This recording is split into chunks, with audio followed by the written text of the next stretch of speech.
Alors, avant de commencer cette vidéo, un petit peu d'autopromotion. N'hésitez pas à liker, partager, commenter la vidéo si elle vous plaît.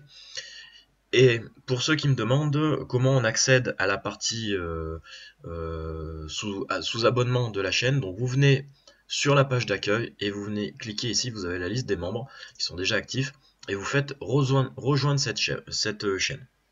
Tout simplement, l'abonnement est valable pour un mois, vous pouvez le renouveler autant de fois que vous voulez, et donc vous avez accès à toutes les vidéos qui sont taguées réservées aux membres, donc ça vous donne accès à une quarantaine de vidéos, donc c'est des tutos prog sous ECM pour la majorité, et un petit peu sous Tuner Pro, etc. Et je commence un petit peu à en faire en anglais pour les abonnés qui ne sont pas francophones. Voilà, et tout de suite, on passe à la vidéo qui nous intéresse. Et bonjour à tous. Alors, pour cette vidéo, je vais vous montrer comment on supprime un no-read d'un fichier que vous pouvez obtenir sur des X plateformes. Alors, plusieurs professionnels font ça. Vous achetez votre fichier et puis ils font un no-read derrière, donc vous ne pouvez pas l'exploiter sous WinOS. Ou tout simplement, vous avez fait une lecture sur un véhicule sur lequel vous souhaitez soit vérifier qu'il est d'origine, soit apporter des modifications au fichier, et vous vous retrouvez avec un no-read. Alors, qu'est-ce qui se passe concrètement? Vous êtes sur WinOS, alors peu importe votre version, hein, moi je suis sur une version officielle 4.82 parce que je suis sous Windows 7. Si vous avez une autre version, ce sera la même chose. Vous avez votre fichier, vous l'envoyez sur WinOS, et là, bam, le fichier a été marqué par un autre client avec interdiction de réimportation. Ce qui veut dire que vous pouvez l'importer dans votre base, mais vous ne pouvez pas l'exploiter. Et ce sera pareil avec n'importe quel type de fichier. Donc ça, c'est un fichier que j'avais lu directement dans le véhicule pensant qu'il était d'origine, c'était une Clio 3RS. Pareil, no read.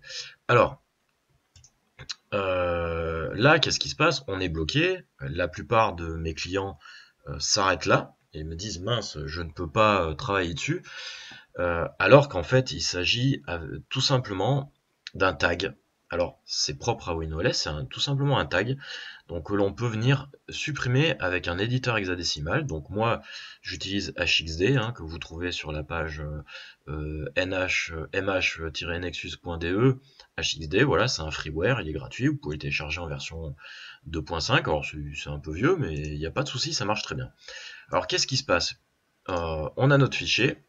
Vous venez l'importer directement en glisser-déposer sur HXD. Alors, là, vous n'allez pas vous taper toutes les lignes du véhicule, même si, par habitude, vous allez pouvoir trouver où est le no-read, puisque comme je vous ai dit, c'est un tag. Donc, qu'est-ce qu'on vient? On vient tout simplement rechercher une chaîne de texte. Donc, on met tout, parce qu'on veut lancer depuis le début, une chaîne de texte qui s'appelle no-read.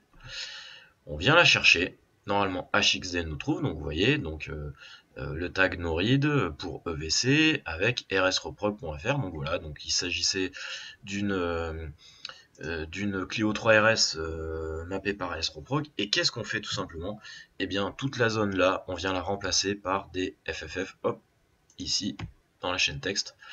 Pas dans la chaîne texte, pardon, dans l'éditeur hexadécimal. On supprime tout.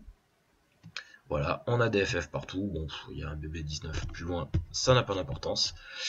Ensuite, on vient enregistrer notre fichier sous, hop, no-read, tac. Donc, c'était la Clio 3RS. Et je vais l'appeler no-read off, parce que j'aime bien savoir ce que j'ai fait. Hop, mon fichier a été créé. Et désormais, si je prends mon fichier et que je l'importe dans WinOS, forcément, ça marche pas. Mais pourquoi j'ai pas pris le bon fichier? Et oui, exactement, j'ai pas pris le bon fichier. On recommence. Voilà. Hop, on balance. Et là, ah ben ça marche. Voilà, donc là, j'ai mon fichier est exploitable. Il ne me parle plus de no-read. Donc je vais créer ma fiche, etc. Et je vais pouvoir me servir de mon fichier dans WinOS. On va refaire l'exemple pour une Golf Multimap, par exemple. Donc là, c'est un fichier qui vient de chez RevLinit. Donc même sauce, on recommence. Donc là, je vais fermer mon truc. Hop, si je le prends et que je le mets là-dedans, j'ai mon no-read. Voilà, je peux pas l'exploiter, je peux rien faire, je peux juste l'enregistrer dans ma base. Ça ne m'intéresse pas d'avoir un fichier non exploitable. Donc, hop, je vais annuler. Je reprends rêve limite, le fichier, hop, je le balance là-dedans. Donc, je vais faire une recherche. Bon, comme je viens de déjà faire une recherche de Norid, pareil, hop, super, on le trouve. Donc là, on a toutes les infos, Norid, blablabla. Donc pareil, on vient dans la chaîne, là, et on remplace. Bon, vous me restez appuyé sur FF, hein, vous embêtez pas. Hein. Et on va venir supprimer tous les tags. Donc là, on voit que le tag est double. Pour quelle raison? Bah, double tag, ça, je sais pas, mais voilà, ça n'a pas d'importance. Et alors, il y a un cas, par contre, donc pareil, je vais finir, je l'enregistre sous, hop, je dis beaucoup hop, multimap, on va l'appeler Norid off, voilà, tac, je ferme mon fichier. Si maintenant je viens prendre le bon fichier, hein, pas refaire deux fois la même erreur, c'est marrant une fois, ça n'est pas deux fois. Et là, par contre, mon fichier est exploitable dans ma base. Voilà, donc voilà, c'est assez simple de supprimer un Norid. Alors, il y a une petite particularité, c'est qu'en réalité, les tags Norid ne fonctionnent que sous WinOLS. Je vais vous expliquer. Là, donc, on a notre fichier Golf Multimap, donc je sais plus, je crois que c'est une Golf 6 ou une Golf 5 GTI. J'ouvre mon fichier d'origine qui correspond à mon véhicule.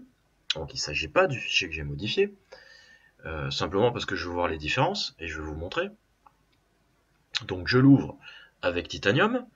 Là, je viens prendre mon fichier, non pas le fichier que j'ai appelé Norid, parce que ça ne m'intéresse pas de travailler sur un fichier que j'ai déjà modifié, mais pour vous montrer, je vais prendre le fichier tagué, toujours Norid, et ECM s'en fiche royalement.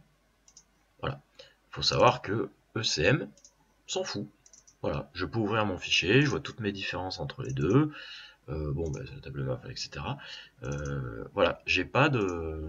ECM se fiche de savoir s'il y a un tag ou pas. Ça l'intéresse pas, et même, je sais plus si on peut le faire, si on peut rechercher dans le fichier exa, est-ce que je peux faire une recherche de bloc, rechercher. Si je viens taper, alors en valeur numérique, j'ai même pas trop l'habitude de chaîne de texte, ici, si je viens taper Norid, et que je lance, normalement, il est censé me le trouver. Hop. Non. Non. Bon, il est censé normalement me le trouver. Ceci dit, ça n'a pas tellement d'importance de ne pas y arriver là-dessus, pour la simple et bonne raison que ça marche beaucoup mieux avec HXD. Voilà, et bien écoutez, j'espère que cette vidéo vous sera utile. Elle est très simple, ce sera la dernière vidéo pour 2024, et je vous dis à très bientôt en 2025. Bonne fin de journée à tous!